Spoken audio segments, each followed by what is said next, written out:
அஸ்ஸலாமு அலைக்கும். அதிராம்பட்டினம் மக்களுக்கு ஒரு தன்னில விளக்கம் கொடுக்கணுங்க அப்படிங்கிறதுக்காக இந்த பதிவை நான் போடுறேன். இந்த பதிவு எதற்காகன்னா, நம்ம அதிராம்பட்டினம் ஜாவியா சாலையில் இன்னைக்கு ஒரு ஆட்டோ சங்கம் ஆரம்பிக்கும் சம்பந்தமான ஒரு பிரச்சனை சம்பந்தமான இந்த பதிவு பண்ணுறேன்.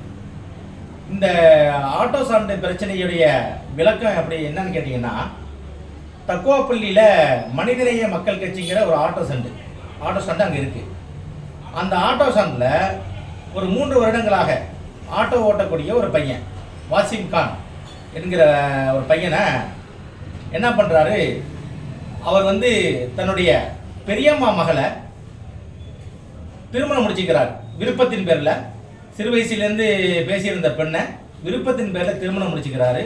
பொண்ணு மேஜரு, பையனு மேஜரு. அவங்க கல்யாணம் முடித்து குடும்பமாக மனைவி மக்களாக வாழ்ந்துக்கிட்டு இருக்கிறாங்க. இந்த நிலையில் அந்த பெண்ணுடைய குடும்பத்தார் என்ன பண்ணுறாங்க அப்படின்னா, அந்த தக்குவாப்பள்ளி ஆட்டோ ஸ்டாண்டுக்கு ஒரு மனு கொடுக்குறாங்க. என்ன மனு கொடுக்குறாங்க, எங்களுடைய பெண்ணை அவர் கல்யாணம் பண்ணிக்கிட்டாரு அழைச்சிட்டு போய், அதனால் இவர் இனிமேல் ஆட்டோ ஓட்டக்கூடாது இந்த ஸ்டாண்டில் அப்படின்னு ஒரு மனுவை கொடுக்குறாங்க. இந்த மனுவை யார் விசாரிக்கிறா அப்படின்னு சொன்னால், அங்கே ஆட்டோ சங்கத்துடைய தலைவர், அதாவது மனிதநேய மக்கள் கட்சியுடைய ஆட்டோ சண்டா இருந்தாலும் அந்த ஆட்டோ சண்டுக்குன்னு ஒரு தலைவர் இருக்காரு. 3 பேரும் யாருங்கிறது அதிராம்பட்டினம் மக்களுக்கு தெரியும். இந்த பிரச்சனையை அந்த 3 பேர் விசாரிக்கிறாங்க. விசாரிச்சு என்ன பண்ணுறாங்க அப்படின்னா, இவரை ஒரு இதுலேருந்து ஆட்டோ ஸ்டாண்ட்லேருந்து இவரை என்ன பண்ணுறாங்க, வெளியாக்கிடுறாங்க. இனிமேல் நீ தொழிலுக்கு வரக்கூடாது. இவர் தொடர்ந்து 3 மாதங்களாக போராடிக்கிட்டு இருந்திருக்கிறாரு. இதனுடைய நம்ம கவனத்துக்கு வரல. ஒரு 4 மாதம் எண்டில் நம்ம யார் மூலியமாகவோ நம்மளை சந்திக்கிறார். இந்த பிரச்சனைக்கு தீர்வு பண்ணித்தாங்க, எனக்கு வாழ்வாதாரத்தை அமைச்சு கொடுங்க அப்படின்னு சந்திக்கிறார்.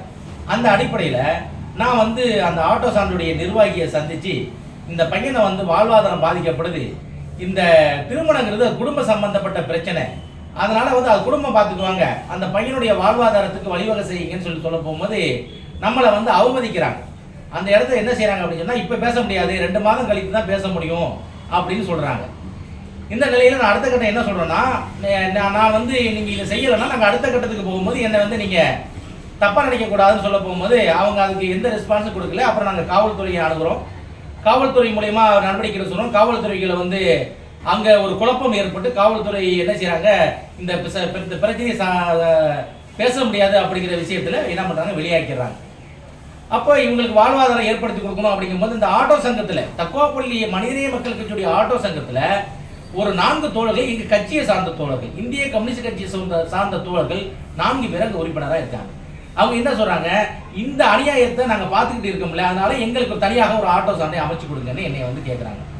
அப்போ நான் என்ன செய்யறேன், சரி செஞ்சு கொடுப்போங்கிற அடிப்படையில் ஒரு ஆட்டோ ஸ்டாண்டை ஒரு 100 மீட்டருக்கு அப்பால், அதாவது 100 மீட்டர்னா 300 அடிக்கு அங்கிட்டால என்ன பண்ணுறோம், ஒரு ஆட்டோ ஸ்டாண்டை அமைக்கிறோம்.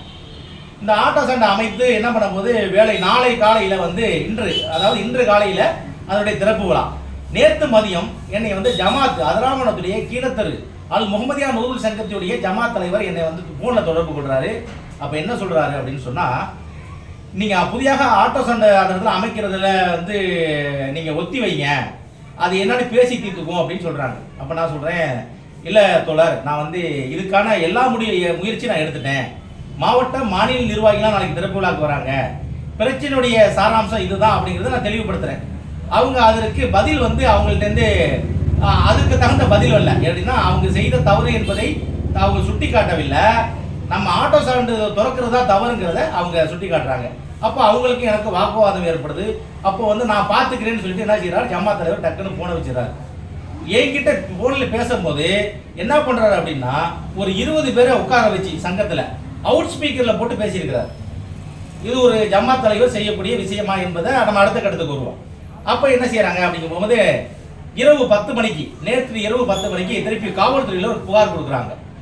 யார் கொடுக்குறா, ஜமாத்துடைய தலைவர், கீழத்திரு அல் முகமதியா சங்கத்துடைய ஜமாத் தலைவர் ஒரு புகார் கொடுக்குறாரு. அது மாதிரி அந்த ஆட்டோ ஸ்டாண்டுடைய தலைவர் ஒரு புகார் கொடுக்குறாரு, இந்த ஆட்டோ ஸ்டாண்டை நிப்பாட்டுங்க அப்படின்னு. அப்போ என்னை கூப்பிட்டு விசாரிக்கிறாங்க. நான் விவரங்களை சொல்கிறேன். ஆட்டோ ஸ்டாண்டை தடுக்கிறதுக்கான எங்கள்கிட்ட அதிகாரம் இல்லை. அவங்க ஆட்டோ ஸ்டாண்டை அவங்க திறப்பாங்க, பிற்பாடு நீங்கள் ஆட்டோ ஸ்டாண்டை 1 2 ஆக்குறதா 2 1 ஆக்குறதாங்கிறத நீங்கள் ஜமாத் நிர்வாகம் முடிவு பண்ணிக்கிங்க அப்படிங்கிற அடிப்படையில் நாங்கள் வெளியில் வந்துடுறோம். இன்னைக்கு காலையில் இந்த ஆட்டோ ஸ்டாண்டை திறக்கிறதுக்காக நம்ம திறக்க போகும்போது எதிர்ப்புகள் வருது. அங்கே உள்ளவங்க என்ன செய்கிறாங்க, அந்த பெண்ணோட பாதிக்கப்பட்ட குடும்பத்தாருக்கு என்ன பண்ணுறாங்க, மற்றவங்களுடைய அனுதாபங்களை தேடி அவங்க என்ன பண்ணுறாங்க, கூட்டத்தை சேர்க்குறாங்க. கூட்டத்தை சேர்த்து இங்கே இந்த ஆட்டோ சொன்ன இந்த இடத்துல அமையக்கூடாது அப்படிங்கிற அடிப்படையில் இஸ்லாமிய இயக்கங்களை ஒன்றிணைத்து என்ன பண்ணுறாங்க, இதை செய்யக்கூடாது அப்படிங்கிறது செய்கிறாங்க. அப்போ இஸ்லாமிய இயக்கங்கள் ஒன்று சேர போகும்போது இந்த விஷயத்தில் நியாயம் இருக்கிறதா நியாயம் இல்லையா என்று விசாரிக்கவே இல்லை. அவங்களுக்கு என்ன, அவங்களுடைய கான்செப்ட் என்ன அப்படின்னா, இயக்கங்களுடைய கான்செப்ட் என்னன்னா, நம்ம மட்டும்தான் இங்கே வந்து சங்கங்கள் வச்சு நிர்வாகம் பண்ணணும், வெளியே கட்சியுடைய சங்கம் உள்ள வரக்கூடாது அப்படிங்கிறதுல அவங்க தெளிவாக இருக்கிறாங்க. அந்த அடிப்படையில் நியாயத்தை விட்டுட்டாங்க.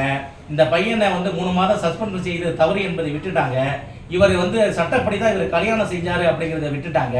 என்ன செய்யறாங்க, இந்த சங்கம் உள்ள வரக்கூடாது அப்படிங்கிறதுல ரொம்ப தெளிவாக இருந்தாங்க.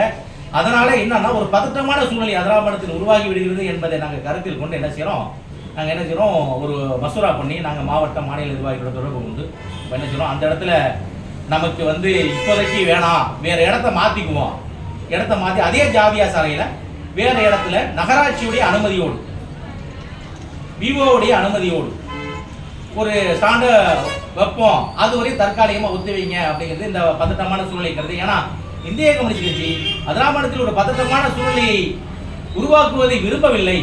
அதை உருவாக்குவர்களுடைய அவருடைய வாய்ப்பையும் இந்திய கம்யூனிஸ்ட் கட்சி தடுக்க நினைக்கிறது. அந்த எண்ணத்தில் நாங்கள் என்ன பண்ணுறோம், ஸ்டாண்டை வந்து இன்னைக்கு நாங்கள் காலி பண்ணிக்கிட்டோம். ஆனால் நிச்சயமாக ஜாவியா சாலையில் ஏஐடியுடைய ஸ்டாண்டு ஆட்டோ ஸ்டாண்டு வருவதில் எந்தவித மாற்று கருத்து இல்லை. இதுதான் உண்மையான விளக்கம். இந்த அதிராமண மக்கள் புரிந்து கொள்ள வேண்டும். ஒருத்தவர் எங்கள் கட்சியை நாடி என்னுடைய பொருளாதாரம், என்னுடைய வாழ்வாதாரம் பாதிக்கப்பட்டிருக்கிறது என்ற ஒரு நோக்கத்தில் எங்களை சந்திக்கிறார். அவருக்கு நாங்கள் வாழ்வாதாரத்தை ஏற்படுத்தி கொடுக்கிறதுக்காக எங்களுடைய கட்சி தோழர்களை நாங்கள் சேர்த்து அந்த இடத்துல ஆட்டோ ஸ்டாண்டு வைப்பதற்காக ஏற்பாடு செய்தோம் என்பதுதான் உண்மை. நான் வந்து இந்த விஷயத்தை இன்னொரு விஷயம் பதிவு பண்ண என்னன்னா, இந்த ஸ்டாண்டர்ட் வைக்க நான் நாடி இருந்தால் என்னிடம் அவர் கிட்டத்தட்ட ஒரு 5-6 ஆட்டோக்கள் என்கிட்ட இருந்துச்சு. இப்பயும் குறைந்த ஆட்டோக்கள் இருக்கு. நான் வைத்து நினைத்திருந்தால் நானே சொந்தமாக என்னால் ஸ்டாண்ட் அந்த ஏரியாவில் உண்டாக்கிக்க முடியும். ஆனால் என்னுடைய எண்ணம் அதுவல்ல. ஒருத்தவர்கள் பாதிக்கப்பட்டவர்களுக்கு, ஒரு வாழ்வாதாரத்தை பாதிக்கப்பட்டவர்களுக்கு அவர்களுக்கு ஒத்துழைப்பை கொடுப்பதும் அவர்களுக்கு அடைக்கலம் கொடுப்பதுமே இந்திய கம்யூனிஸ்ட் கட்சி விரும்புகிறது. அந்த அடிப்படையில் தான் இந்த கட்சி சாராத ஒரு தேசம் தழுவிய ஏஐடிசியுடைய ஆட்டோ சங்கத்தை உண்டு பண்ண நம்ம வந்து ஏற்பாடு செய்தோமே தவிர வேற எந்த உள்நோக்கமும் அதில் கிடையாது. சரிங்களா? ஏன்னா இது வந்து ரிஜிஸ்டரான சங்கம்.